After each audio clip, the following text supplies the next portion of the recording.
Hi all, doctor Danish സലീമാണ്.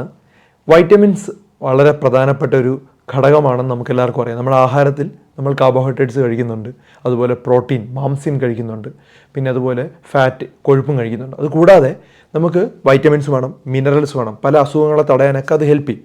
ഇതിനകത്ത് ഏറ്റവും പ്രധാനപ്പെട്ട ഒരു വൈറ്റമിൻ ആണ് വൈറ്റമിൻ സി, അല്ലെങ്കിൽ അസ്കോർബിക് ആസിഡ് എന്ന് പറയും. ശരിക്കും ഈ ഒരു വൈറ്റമിൻ നമുക്ക് കൂടുതലും കിട്ടുന്നത് പഴവർഗ്ഗങ്ങളിൽ നിന്നാണ്. എന്തൊക്കെയാണ് ഈ വൈറ്റമിൻ സി കുറഞ്ഞാൽ നമ്മുടെ ശരീരത്തിൽ ഉണ്ടാകുന്ന ലക്ഷണങ്ങൾ? വൈറ്റമിൻ സി ഏതൊക്കെ ആഹാരം കഴിച്ചാൽ നമുക്ക് ശരീരത്തിൽ ലഭിക്കും? അതുപോലെ തന്നെ ടാബ്ലറ്റ് കഴിച്ചാൽ എന്തൊക്കെയാണ് ശ്രദ്ധിക്കേണ്ടത്?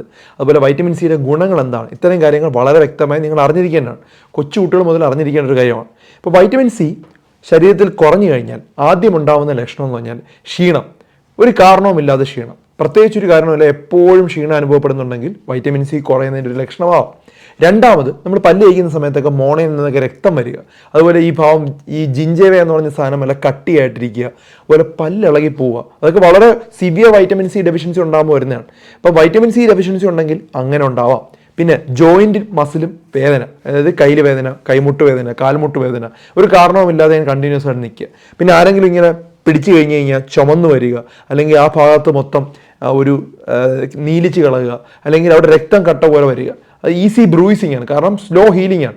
ഈ വൈറ്റമിൻ സി നമ്മുടെ ശരീരത്തിൽ കുറഞ്ഞു കഴിഞ്ഞാൽ നമ്മുടെ മുറിവുകൾ ഉണങ്ങാൻ സമയമെടുക്കും, കുറച്ചും കൂടെ സമയമെടുക്കും. പിന്നെ അതുപോലെ തന്നെ നമ്മുടെ പ്രതിരോധ ശക്തി നല്ലോണം കുറയും. അതുകൊണ്ട് തന്നെ നമുക്ക് റിക്കറൻറ്റ് ഇൻഫെക്ഷൻ വരും. തൊലിപ്പുറത്താണെങ്കിൽ തൊലിയൊക്കെ ഹാർഡാവും, റഫാവും, അതുപോലെ തന്നെ ഇളകി വരാൻ തുടങ്ങും. അപ്പോൾ അത് കാരണം കൊളാജൻ എന്ന സാധനം വൈറ്റമിൻ സി ആയിട്ട് വളരെ ബന്ധമുണ്ട്. അപ്പോൾ അത് കുറയുന്നതുകൊണ്ടാണ് ഈ തൊലിക്ക് ഈ പ്രശ്നം ഉണ്ടാകുന്നത്. പിന്നെ വൈറ്റമിൻ സി നല്ലോണം കുറഞ്ഞാൽ ഡിപ്രഷൻ വരെ ഉണ്ടാകാൻ സാധ്യതയാണ്. അപ്പോൾ ഏകദേശം 7ഓളം പ്രശ്നങ്ങളാണ് വൈറ്റമിൻ സി കുറഞ്ഞാലുണ്ടാകുന്നത്. വൈറ്റമിൻ സിയുടെ ഗുണങ്ങളെക്കുറിച്ച് പറയുവാണെങ്കിൽ ആൻറ്റി ഓക്സിഡൻറ്റ് ആക്ടിവിറ്റി ഉണ്ട്. ആൻറ്റി ഓക്സിഡൻറ്റ് ആക്ടിവിറ്റി എന്ന് പറഞ്ഞാൽ നമ്മുടെ സെല്ല് ഡാമേജ് ആവുന്നത് പ്രിവെൻറ്റ് ചെയ്യാൻ വേണ്ടി ഹെൽപ്പ് ചെയ്യും. അതായത് പെട്ടെന്ന് നമ്മൾ സെല്ല് നശിച്ചു പോകുന്നു, അല്ലെങ്കിൽ ഫ്രീ റാഡിക്കൽ ഡാമേജ് എന്നൊക്കെ പറയും. ആ ഇഞ്ചുറി പ്രിവെൻറ്റ് ചെയ്യാൻ വേണ്ടി വൈറ്റമിൻ സി ഹെൽപ്പ് ചെയ്യും. അതുപോലെ നമ്മുടെ ഇമ്മ്യൂണിറ്റിക്ക് നല്ലതാണ്. പിന്നെ നമ്മുടെ ഈ കൊളാജൻ സിന്തസിസ്, കൊളാജൻ എന്ന് പറഞ്ഞാൽ നമ്മുടെ ശരീരത്തിലെ ബോൺസ്, ടീത്ത്, ബ്ലഡ് വെസൽസിലെല്ലാം ഉള്ള ഒരു പ്രധാനപ്പെട്ട സാധനമാണ്. അതിൻ്റെ ഒരു പ്രൊഡക്ഷന് വേണ്ടി വൈറ്റമിൻ സി ഹെൽപ്പ് ചെയ്യും.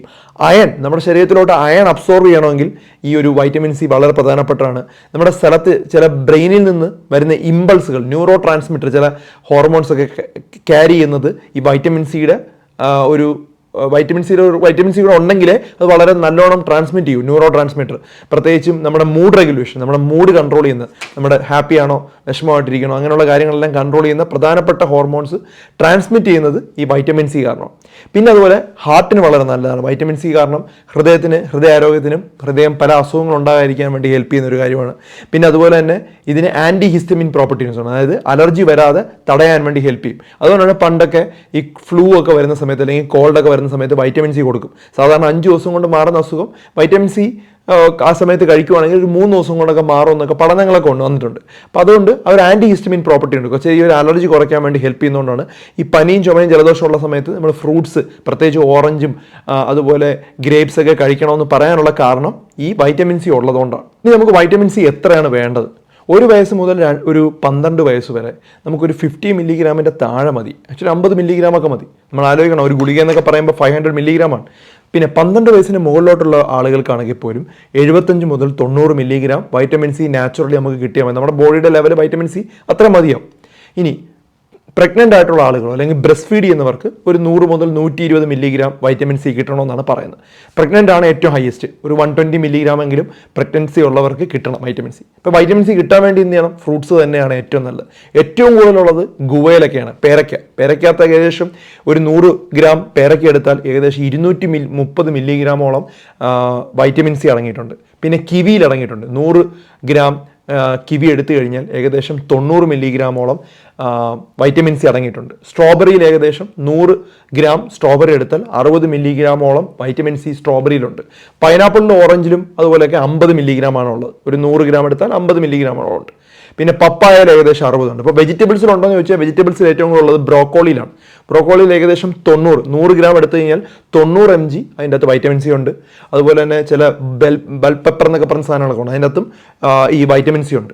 ഇപ്പോൾ വൈറ്റമിൻ സി മറ്റ് ആഹാരങ്ങളിൽ നിന്നും വലുതായിട്ടില്ല, ഈ പറഞ്ഞ ആഹാരങ്ങളിലാണ് ഉള്ളത്. അപ്പോൾ അതുകൊണ്ടാണ് നമ്മൾ എല്ലാ ദിവസവും ഫ്രൂട്ട്സ് കഴിക്കണമെന്ന് പറയുന്നത്. ഇനി വൈറ്റമിൻ സി കഴിക്കാനേ പറ്റുന്നില്ല, അല്ലെങ്കിൽ വൈറ്റമിൻ സി ഡെഫിഷ്യൻസി ഉണ്ടെങ്കിൽ ഈ പറഞ്ഞ ലക്ഷണങ്ങളുണ്ട്, അതുപോലെ ബ്ലീഡിങ് ഉണ്ടാകുന്നുണ്ട്, എങ്ങനെ ഡോക്ടർ പ്രിസ്ക്രൈബ് ചെയ്യുവാണെങ്കിൽ വൈറ്റമിൻ സിയുടെ ടാബ്ലറ്റ് കഴിക്കാം. പക്ഷേ അമിതമാകാതിരിക്കാൻ നോക്കുക. 500 മില്ലിഗ്രാമിൻ്റെ ടാബ്ലറ്റ് ഒക്കെ മതിയാവും. മാക്സിമം പോയാൽ 1000 മില്ലിഗ്രാം, അതായത് 500 മില്ലിഗ്രാമിൻ്റെ 2 നേരം.